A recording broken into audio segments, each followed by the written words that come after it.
Hello everyone, आजको यस भिडियोमा हामीहरू स्विचिङको बारेमा कुराकानी गर्नेछौँ। So switching are the three types. First one is circuit switching and packet switching and the message switching. सबभन्दा पहिला हामीले बुझ्नुपर्छ कि स्विचिङ हो के, what is switching over here. Okay, त स्विचिङ भनेको के हो भने when we transfer any information or the data through two or more than two devices, then it passes through different switching terminalsहरू। ओके, हामीले कुनै पनि डिभाइस बा कुनै पनि डिभाइस छ नि हामीसँग, सपोज हामीसँग एउटा कम्प्युटर नै छ, म चाहिँ बनाउँछु, ध्यान दिएर बुझ्नु होला। सपोज मेरोसँग एउटा डिभाइस हो, this one is an device, we have first device and the second device is over here. Okay, so second one device is over here. now अब यो डिभाइसमा हामीहरू के गर्छ त डेटा या इन्फर्मेसन इन्फर्मेसन सेन्ड गर्ने कोसिस गर्छु है त। भनेको यो हाम्रो छ ए डिभाइस ए र यो हाम्रो डिभाइस बी। ओके, सो यसको बिचमा हामी के गर्छ त डेटाको आदान प्रदान गर्ने कोसिस गर्नेछौँ। जतिखेर हामीहरू डेटाको चाहिँ आदान प्रदान गर्छौँ, यानी कि पास आउट गर्छौँ यो डिभाइसबाट अर्को डिभाइसमा, त हामीले डिभाइसले चाहिँ हामीले त ट्रान्सफर गरिदिन्छौँ, तर त्यो डेटा जान्छ कसरी एदेखि बीसम्म, त्यो के गर्छ भने डिफ्रेन्ट स्विचिङ टर्मिनल पासेस गर्छ। त्यो डिफ्रेन्ट टर्मिनल पासेस भएर एदेखि बीसम्म जान्छ। जस्तै गरी म एउटा स्विचिङ टर्मिनल्सहरू बनाउने छु है त। स्विचिङ टर्मिनल्सहरू अब जस्तै स्विचिङ टर्मिनल्स बनाउँदाखेरि सपोज एउटा हाम्रो यो एउटा स्विचिङ टर्मिनल्स, यो अर्को स्विचिङ टर्मिनल्स, यो अर्को स्विचिङ टर्मिनल्स, यो अर्को स्विचिङ टर्मिनल्स, यता के हो त डिफ्रेन्ट स्विचिङ टर्मिनल्सहरू प्रेजेन्ट छन्। Okay, so there is an different switching terminals through which the data is going to be transfer, जसमध्ये के गर्दा डेटा जान्छ। अब यता थुप्रै स्विचिङ टर्मिनलहरू छ, तर डेटालाई कुनबाट इजी हुन्छ जान, कुनबाट सजिलो हुन्छ जान, त्यहाँबाट डेटा के गर्छ त मुभ गर्छ। ठिक छ, डिफ्रेन्ट स्विचिङ टर्मिनल्स हामीहरू के गर्यो त बनायो, तर कुन स्विचिङ टर्मिनलबाट डेटा जान्छ त, डेटालाई कुन स्विचिङ टर्मिनलबाट जान इजी हुन्छ त, सबभन्दा डेटालाई जुन स्विचिङ टर्मिनलबाट डेटालाई इजी हुन्छ, राम्रो हुन्छ जान, कन्भिनियन्ट हुन्छ, त्यो डेटा टर्मिनल त्यो स्विचिङ टर्मिनलबाट जान्छ। सपोज डेटालाई यो स्विचिङ टर्मिनल अलि ठिक लाग्यो र चाहिँ डेटा अलिकति छिटो र फास्ट वेमा पुग्यो भने सोर्सदेखि, यो सोर्स पोइन्टदेखि लिएर यो सोर्सबाट डेस्टिनेसनसम्म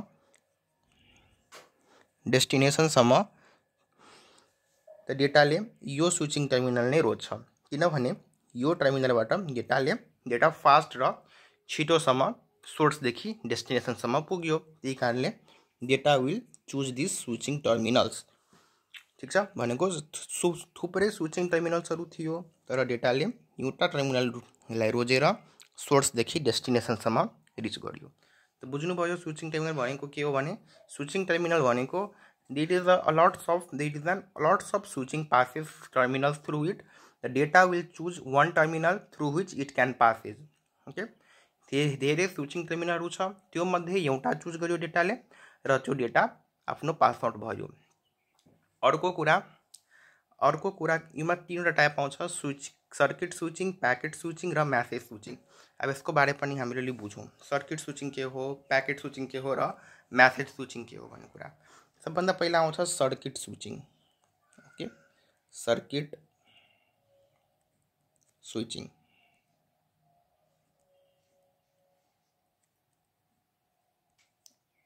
So circuit switching means there is an lots of channel communication or the tower. Okay, यहाँ में के हुन्छ त lots of channel टर्मिनल्सहरू प्रेजेन्ट हुन्छ, lots of टावरहरू यता के हुन्छ त प्रेजेन्ट हुने गर्दछ। ओके, lots of के हो त यता टावरहरू प्रेजेन्ट हुन्छ, अनि त्योमा के हुन्छ भने एउटा T1 भन्ने हामीले एउटा टेलिफोन छ, मानिलो T1 मा जताततै हाम्रो डेटा जान्छ, सपोज यता T2 सम्म हाम्रो डेटा जान्छ। अब योमा हामी के गर्छ त यो एउटा के गर्छ त सेटअप टाइम बनाउँछ। के गर्छ त अब जस्तै गरी T1 ले T2 लाई कल गर्नु छ। सपोज एउटा एक्जाम्पल दिए T1 ले T2 लाई कल गर्नु छ।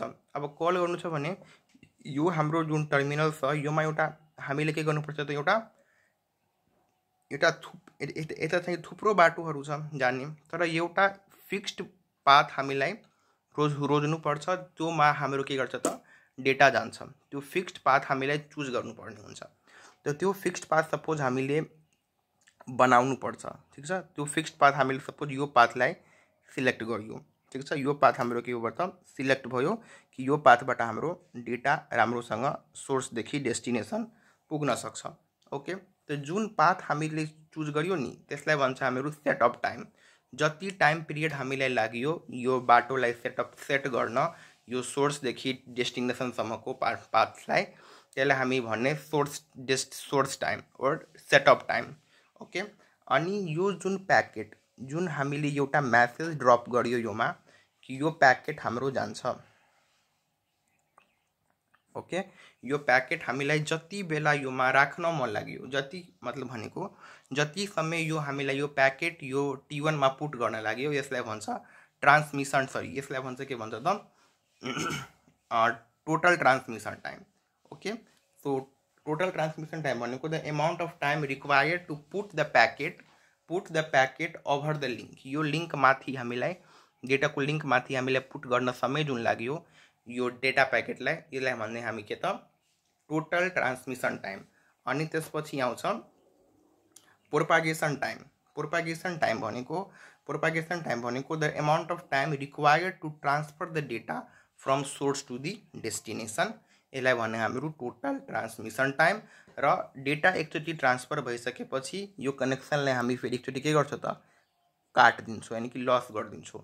त कति टाइम लाग्यो यो डेटालाई ट्रान्समिसन कट गर्नको लागि, यसलाई भन्ने हामीहरू टियर डाउन टाइम। अब हेरौँ, गर्नुहोस्, कन्फ्युज भन्नुभयो होला, म होइन एकचोटि फेरि भनिदिन्छु। सो के so that we can easily understand. सबभन्दा पहिला त के हो त यसको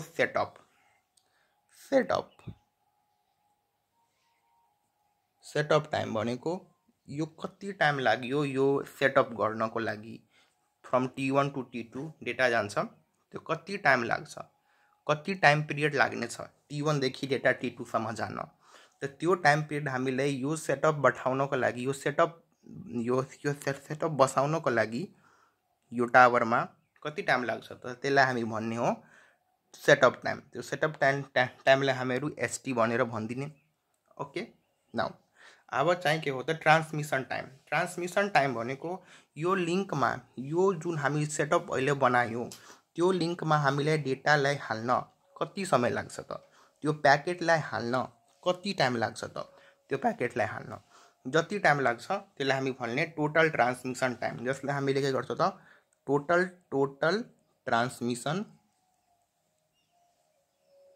ट्रान्समिसन टाइम। ओके, तो टोटल ट्रान्समिसन टाइमलाई हामीले के भनिदिने त टी भनेको ट्रान्समिसन र स्मल टी भनेको time. Okay, so total transmission time. अब आउँछ के त टोटल प्रोपागेसन टाइम भनेको the amount of time required from data transfer from T1 to T2। कति समय लाग्यो T1 देखि T2 सम्म डेटा ट्रान्सफर हुन, त्यसलाई हामी भनिदिने propagation time. PROPORGATION propagation time. यसलाई हामीले सर्टमा के भनेर भन्ने त यसलाई हामीले सर्टमा TP भनेर भनिदिने हो, भनेको प्रोपागेसन टाइम। ओके, अनि चाहिँ टियर डाउन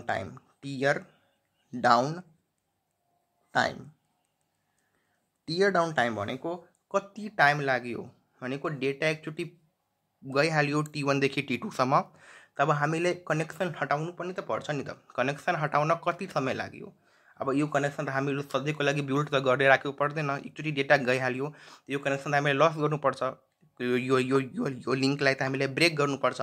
यो लिङ्कलाई ब्रेक गर्न कति समय लाग्यो यसलाई भन्छ हामीहरू टियर डाउन टाइम। यसलाई हामीहरू सर्टमा के भनिदिन्छौँ त सपोज टी भनेर अनि सर्टमा त टी लेखिदिन्छु। यो भनेको टियर डाउन टाइमको यो इन्डिकेसन भइहाल्यो। That's it. योबाट एउटा सिम्पल इक्वेसन के भन्छ त setup time plus total transmission time plus tear down time equal to plus यो टियर यो यदि यो इक्वेसन अलि इम्पोर्टेन्ट छैन, यो कन्सेप्ट इम्पोर्टेन्ट थियो, म कन्सेप्ट त पहिल्यै दिइहालेँ। ओके, अब आउँछ सेकेन्डमा म्यासेज स्विचिङ। म्यासेज स्विचिङको बारेमा अलिकति बुझौँ हामी। Message switching, okay, so message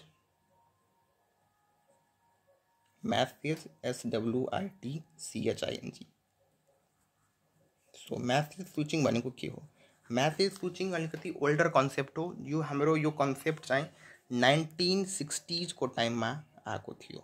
okay, तो यो अलिकति ओल्डर कन्सेप्ट हो। 1960s को टाइममा यो कन्सेप्ट आएको थियो र यो कन्सेप्टमा के भन्छ भने कि हामीहरू म्यासेज स्टोर र फरवर्डको कन्सेप्टमा डेलिभर गर्नेछौँ। जस्तै पहिला कुनै इन्फर्मेसन या म्यासेज आउँछ या डेटा आउँछ, त्यसलाई हामीले पहिले स्टोर गर्छौँ।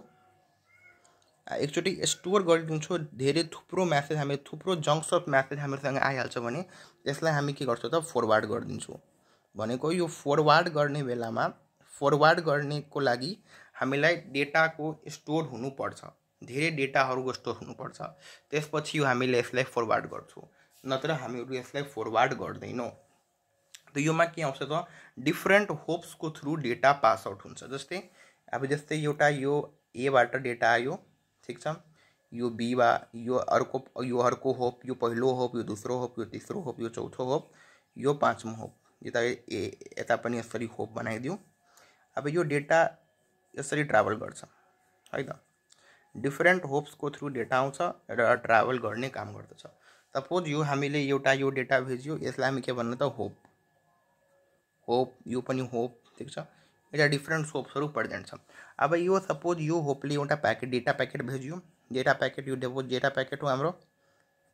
ओके, यो प्याकेट हो, यो प्याकेट यताबाट गयो यो होपमा, फेरि यो होपले यता पास गर्यो, ठिक छ, फेरि यो होपले पहिला स्टोर गर्यो पहिला डेटालाई। ओके, यो होपले पहिला के गर्यो त डेटालाई स्टोर गरेर राख्यो एक ठाउँमा, फेरि यो होपले पासवर्ड गर्यो यो होपलाई, फेरि यो होपले पासवर्ड गर्यो, स्टोर फेरि गर्यो यो होपले, फेरि यो चङ्क्स अफ डेटा धेरै डेटा भयो, फेरि यो डेटा यता पास भयो, फेरि यो डेटा यता पास भयो, भनेको यो डेटा पास हुँदै गयो। ओके, अनि फाइनली हाम्रो यो सोर्स यो हाम्रो सोर्स पोइन्ट हो, यो हाम्रो के हो त डेस्टिनेसन हो, जहाँ डेटा जानु छ DESTINATION,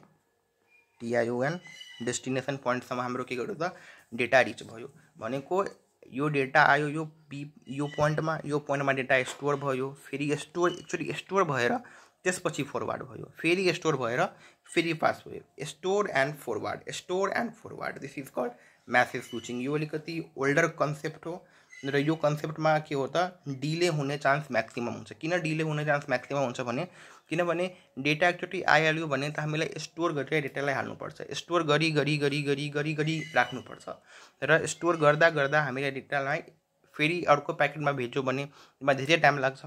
store and फरवर्डको concept base छ, त्यही कारणले हामीलाई पटक यो डेटालाई स्टोर गरेर राख्नुपर्छ। त्यो स्टोर गर्दा टाइम लागिहाल्छ, अनि फेरि त्यसपछि स्टोर स्टोर गर्दा टाइम लागिहाल्छ, त्यसपछि फेरि हामी यसलाई फरवर्ड गर्छौँ।